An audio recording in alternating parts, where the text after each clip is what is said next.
This is the story of Kim, an F-class hunter whose greatest talent is being ignored by both society and the universe.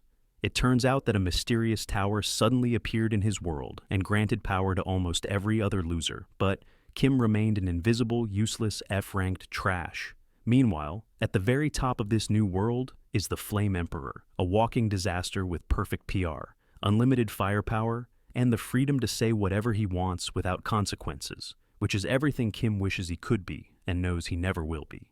Then the tower answers his envy. But instead of strength, glory, or even a mildly useful ability, Kim receives an S-rank skill called Petty Envy that could only activate after he dies, letting him steal one random ability from the person who kills him, once per target, meaning the tower looked at his life and decided the best investment was his corpse. It is powerful, technically amazing, and completely useless unless he is willing to die first, which feels like a bold design choice. The story begins with breaking news on television announcing the failure of a major guild, as the famous top-tier Black Dragon Guild boldly challenges the 40th floor of the tower to prove its overwhelming strength, but returns completely defeated despite all their confidence, swagger, and expensive gear.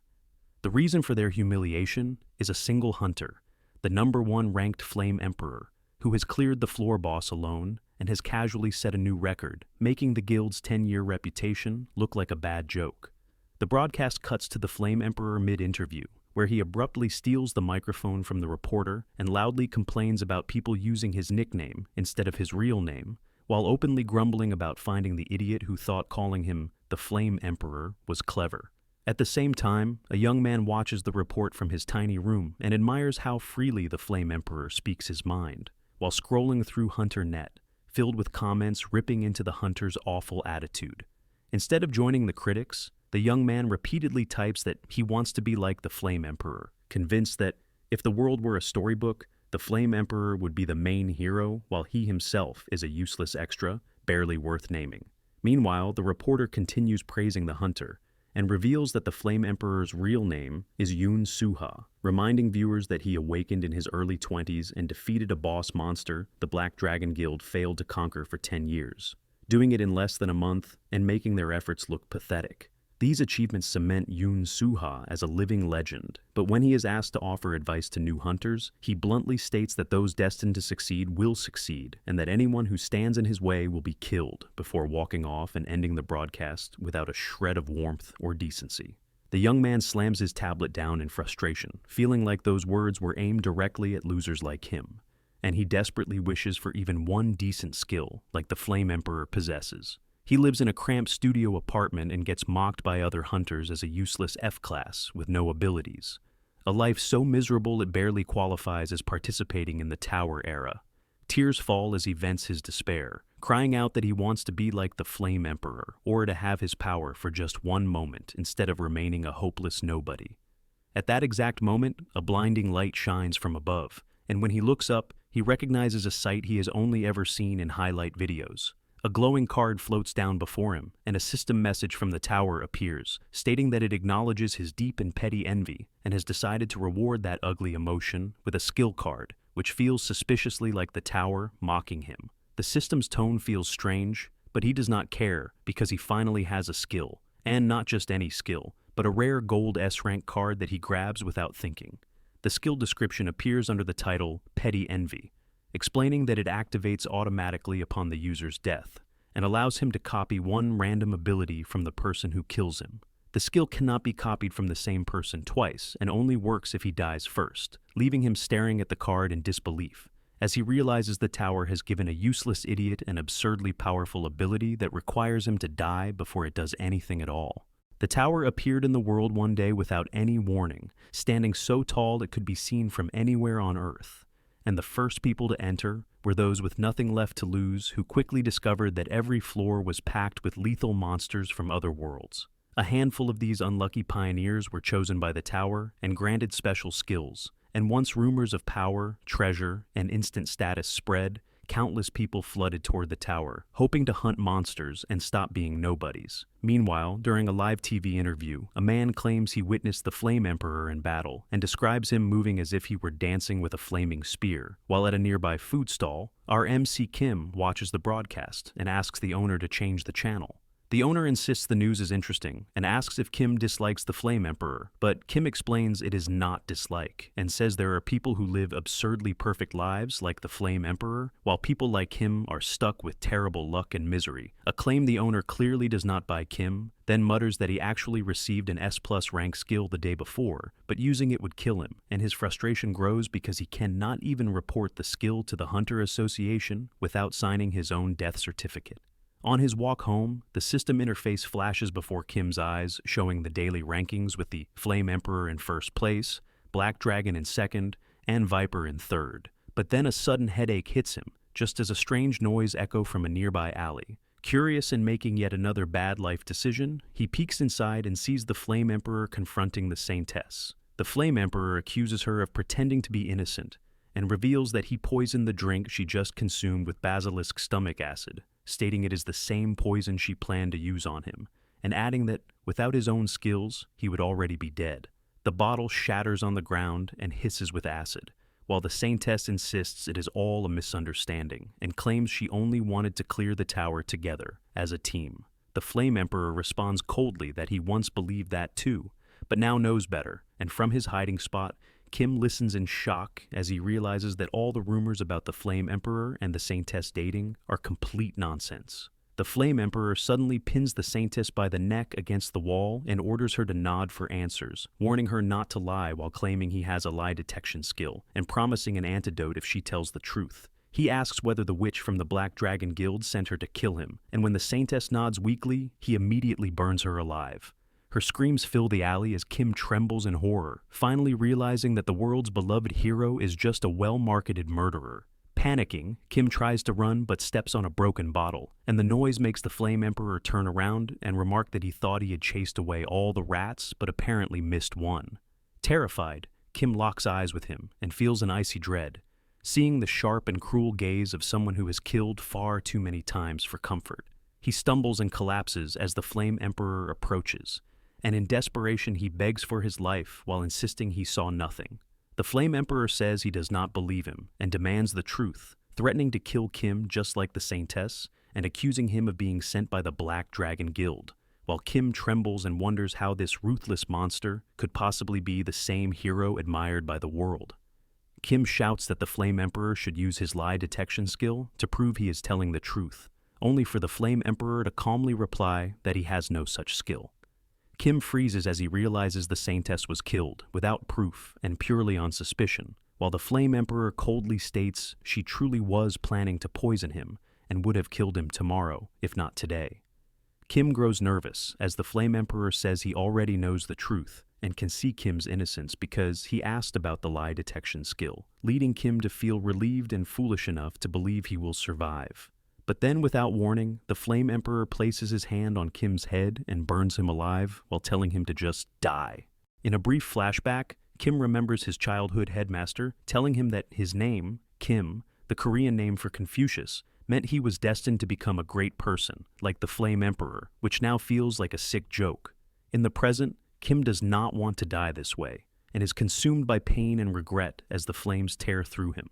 Just then, the system interface appears and announces that he has died, and because the death condition has been fulfilled, the skill requirements are met, and now he can copy one of Yoon Suha's abilities. Next, a glowing skill card materializes in front of him in the space beyond death, so Kim reaches out and grabs it, proving that even as a loser in life, he is annoyingly hard to get rid of. When Kim opens his eyes, he finds himself back in his room. Confused, he immediately checks his phone and finds the news broadcasting that the Flame Emperor has cleared the 40th floor entirely on his own, a feat even the Black Dragon Guild has never pulled off despite all their money, pride, and collective ego. He sits there like a confused idiot, wondering how he ended up back home after very clearly dying in screaming agony. And as he listens to the broadcast, he realizes everything is exactly the same as the previous day, repeating so perfectly. Still trying to process this nonsense, He checks his skill card and sees it is unchanged except for the addition of one more skill. He realizes that instead of dying like a normal useless loser, he actually copied one of Yoon Soo-ha's skills at the moment of death and returned. Before his brain can catch up, a new system message appears, introducing his newly obtained skill, Time Traveler's Clock, explaining that every time he dies, it sends him exactly 24 hours back in time, while keeping his memories and copied skills intact. The system politely adds that higher-ranked skills come with heavier penalties, making him realize why his ability is powerful, horrifying, and clearly designed by a sadist. Now everything clicks, and Kim realizes the secret behind the absurd strength of Yoon Soo-ha, understanding that the Flame Emperor killed the Saintess because he had already seen her poison him in a previous timeline.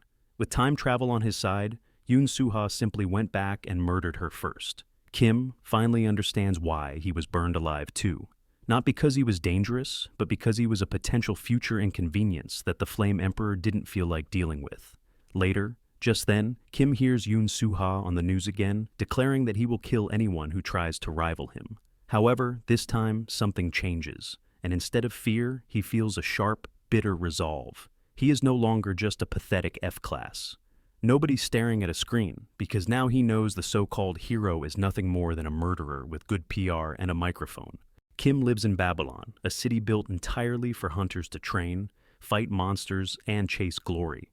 And as he thinks about Yoon Soo-ha, he suddenly hears reports of a massive fire breaking out inside the tower. He immediately suspects Yoon Soo-ha started it to wipe away evidence of his crimes. Meanwhile, the clueless public rushes to help, unknowingly cheering for the guy who probably lit the match himself. Authorities and guilds scramble to control the blaze, with the Witch of the Black Dragon Guild and a master alchemist joining the effort. The alchemist suggests sending a team inside to search for survivors, but the Holy Knight calmly explains that no one could be inside because the area was sealed 5 years ago. Fires like this happen often, but this one feels different to Kim, and he knows exactly whose fault it is.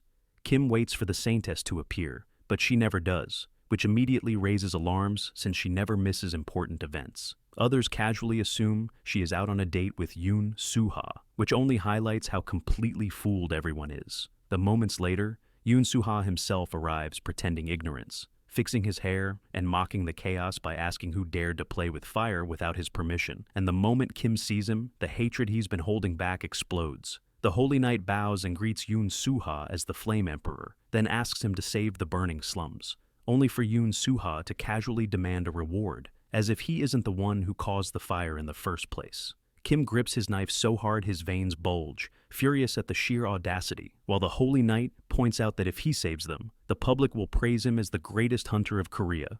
Yoon Soo-ha scoffs, makes it clear he doesn't care about praise, and turns his back on the cameras, waving dismissively as he walks away with a smug smile, perfectly content to let everyone keep believing he's just a hero with a bad personality. Only Kim knows the truth, and as he watches Yoon Soo-ha pass by, rage tightens his chest and hardens into a single thought.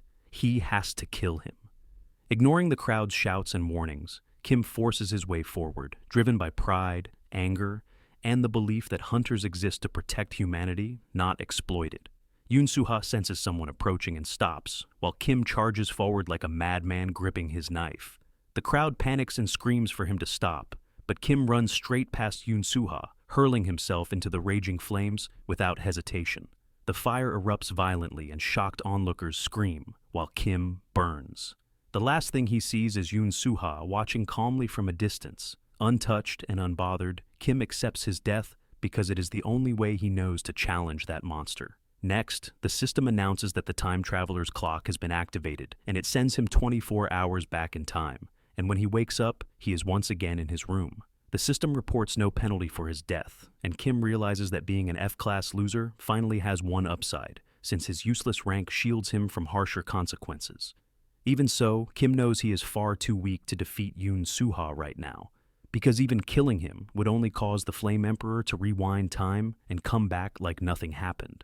Determined to break this nightmare loop, Kim forms a new plan and recalls the day Yoon Soo-ha first awakened his power, calculating that he must die and rewind 4,050 times to reach that moment. Only then can he kill Yoon Soo-ha before he becomes the Flame Emperor and turns the world into his personal execution ground. With that conclusion, Kim accepts his fate and decides to keep dying and rewinding again and again until he reaches the one point that matters. He knows the road ahead is painful, repetitive, and completely insane, but as a lifelong loser with nothing to protect, Kim commits to it anyway, determined to drag fate down with him and end the Flame Emperor's reign before it ever begins. And that's all for today. If you'd like us to continue this manhwa, leave a comment and please subscribe to the channel to support us. We'll see you in the next video.